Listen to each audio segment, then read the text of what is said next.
নমস্কার, আপনারা দেখছেন সংকেত মিডিয়া, সোজা কথা সহজভাবে।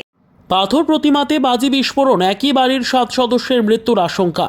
রাজ্যে ফের বাজি কারখানায় বিস্ফোরণ। পাথর প্রতিমার ঢোলাহাট থানার রায়পুরের তৃতীয় ঘেরিতে বাজি বানানোর সময় বিস্ফোরণ হয়েছে বলে জানা যাচ্ছে। ঘটনায় মৃত্যু হয়েছে 6 জনের, এর মধ্যে 3 জন শিশু রয়েছে বলে জানা যাচ্ছে। স্থানীয় সূত্রের খবর, রাত 9:30 নাগাদ আচমকা বিকট শব্দ শোনা যায়। তার কিছুক্ষণ বাদে স্থানীয় বাসিন্দারা দেখতে পান আগুনের গ্রাসে একটি বাড়ি। শুরু হয় হইচই। আগুন নেভানোর চেষ্টার মধ্যে আবার কয়েকটি বিস্ফোরণের শব্দ ভেসে আসে।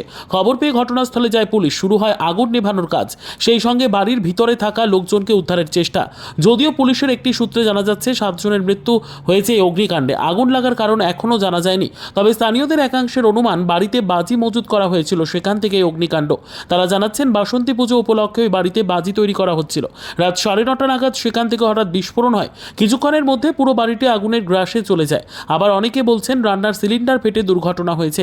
তবে পাথর প্রতিমার বিধায়ক সমীর কুমার জানার দাবি, বাজি তৈরির সময় হঠাৎ বিস্ফোরণ ঘটেছে। পুরো বাড়িতে আগুন ধরে গিয়েছে। ওই বাড়ির ভেতরে আরও কিছুজন থাকার সম্ভাবনা রয়েছে। ঘটনাস্থলে ঢোলাহাট থানার বিশাল পুলিশ বাহিনী মোতায়েন রয়েছে। পুলিশ অবশ্য এখনই দুর্ঘটনার কারণ নির্দিষ্ট করে বলছে না। আপাতত আগুন নেভানোর চেষ্টার সঙ্গে সঙ্গে চলছে উদ্ধার কাজ। Subscribe our channel.